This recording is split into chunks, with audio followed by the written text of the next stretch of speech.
back to my film and TV channel. You're all staying safe and well. I'm going to have a look at a film on Amazon Prime today. It's been knocking around for a little bit. It's just appeared I'm recording this on the 12th of August 2023, so you can now watch it on Amazon Prime. And yeah, let me know what you think of this if you get to watch it as well after this review or before this, you know, or if you perhaps not watched it yet, let me know afterwards, whichever way around it is, because it's all about opinions, and I'll give you a view of other people as well. It's not just about me. I'll give you my little two pennyworth, of course, about this film, which differs to quite a few actually. Yeah, it certainly differs to the critics, but we'll talk about that as we look at You Hurt My Feelings. Yes, you certainly did. You Hurt My Feelings. Please, if you're new to the channel, push that subscribe button, push the bell notifications. Everything film and TV reviews, information vlogs, lots of different things. TV drama reviews, etc. Previews as well. So join me, jump on board, and say if you push those buttons, you know when I'm getting these vlogs out. Usually one a day, so but pick and choose, guys. If you're into, I like all types of films, so I'm all right. But obviously, if you only like horrors or dramas or fantasy films, obviously just pick and choose what you watch and join me. Anyway, if you can give us a thumbs up, be much appreciated. Give us a little like, guys. That's make an old film and TV watcher, yeah, a little bit happier, that's for sure. Right, You Hurt My Feelings, 93 minutes, yeah, about right. You know me, I like a 90-minute film. Comedy drama written, directed and produced by Nicole Fekena, or Fekena, however you pronounce that, my apologies. Yeah, she's seemingly well liked. I've probably watched a few of her things and not known about it, but yeah, she's quite popular. It stars Julia Louis-Dreyfus, Tobias Menzies, Michaela Watkins, Arian Moyed, and Jeannie Berlin.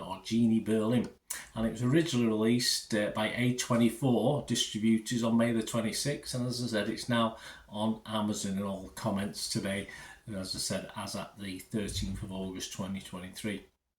What's it about? Well, it's about Beth. Yeah, Beth struggles with a lack of self-confidence, and her marriage with unsuccessful therapist Don is affected by a betrayal. Before this, they had a peaceful but codependent relationship, which makes their only child uncomfortable. Well, he's sort of a grown-up teenager. He looks more like in his 20s to me, but he's supposed to be a teenager.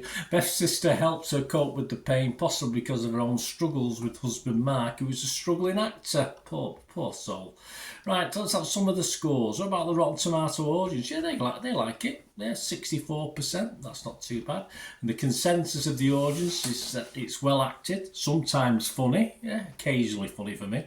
But it's also slow. Yes, I agree with that. And it can be hard to care about the problems of some fairly unlikable characters. Yeah, so and it's still got 64%. That sounds a bit poor score, that, to me. But yes, I wouldn't say the characters were particularly unlikable. Yeah, one or two perhaps, but the main protagonists, the family, are okay. They're okay. The son's a pain, but they aren't all teenage going on 20 boys. Internet Movie Database, Joe Public, yeah, it's getting, again, good score, 5,300 plus scores and reviews, 6.7 out of 10, so that's not too bad, is it? And the critics love it. I mean, the critics that go over the top for me. I don't know where they're getting these scores from, but 94% of 203 critics on Rotten Tomatoes were positive, and it gets an average of 7.7 out of 10. That's 191 were fresh and just 12 rotten. Lana Murray from Empire magazine said, a delightful, hilarious and deeply human film about the innate contradictions we refuse to accept. Kevin Mayer from The Times, the film becomes a lid lifter on long-term relationships and analyses in forensic details the lies that we tell, often big ones, to keep a relationship motoring. I'm not quite sure I watched the same film. I mean, I guess that the plot was in there, but nothing mind groundbreaking in this one, guys. Anthony Lane from The New Yorker. Well, this setup might possibly furnish a single episode of Seinfeld, he says. Seinfeld, whichever way you pronounce it. Whether it's enough to sustain a whole movie is another matter. Yes, so he didn't like it. But I was going to say, he isn't a big minority. And the consensus of the website reads, smart, funny, above all entertaining. You Hurt My Feelings finds writer-director Nicole Holofetskner as sharply perceptive as ever. Yes, and can you change your name? I can't read it. That's just me. I'm useless. Metacritic, the other site we look at, the critics. Again, very positive. 82 out of 100 for this, based on 41 critics. 37 were positive and just 4 mixed. And it scored anywhere between 50 and 100. And just to give you just a review from there, the Hollywood Reporter's David Rooney, who we quote from time to time, he gave this 80. He liked it. He said, there's a modesty about You Hurt My Feelings that makes it seem in some ways as simple and straightforward as its title. I agree so far, David. But Holofast is anyway, the writer, is such a gifted writer that becomes a mosaic of mildly absurd minutiae mixed in with legitimate feelings. My thoughts, guys, I'm going to comment on some of these critics' views. Obviously, there's a lot of love out there for this, isn't there? But for me, the critics have gone a little bit over the top. The public, not so much. They're not as gushing as the critics. I do like the cast. Its humour is reasonably thin. It did make me smile 3 or 4 times. There's a couple of incidents that's supposed to be funny, but I've seen it done before, so it wasn't really funny. It's just, for me, it was a nice, easy watch. And I'm sorry, as far as the critics are concerned, to me, it isn't as deep as some of these critics are making it out to be.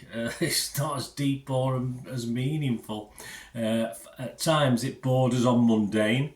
Again, for me, but if you want an easy watch of ordinary people's lives, then this is for you, because that's all I can say it is. As I say, it didn't quite work in the way that a lot of people are liking this. I didn't dislike it. It just lacked oomph. It certainly lacked something. So, Rotten Tomatoes, yes, I would be fresh on it. Metacritic, I'd have to be mixed. And I am going to score it, so it's going to get at least a 5 out of 10, and that's what I'm giving it. I'm going to give it a 5 out of 10 because I can't wholeheartedly recommend it, because I think many people like me will see people's lives on the screen there that are a little bit mundane for me and not as deep as it's all made out. Let me know what you think, guys. And it's all about opinions. As I said, my opinion differs to a lot of people's. Am I right? Doesn't matter, does it? Because we're all different. We wouldn't be right if we all thought the same. It'd be very, very boring. So let me know what you think, guys. It'd be great to hear from you. Until we meet again, last one thing, please stay safe, everyone. Bye for now.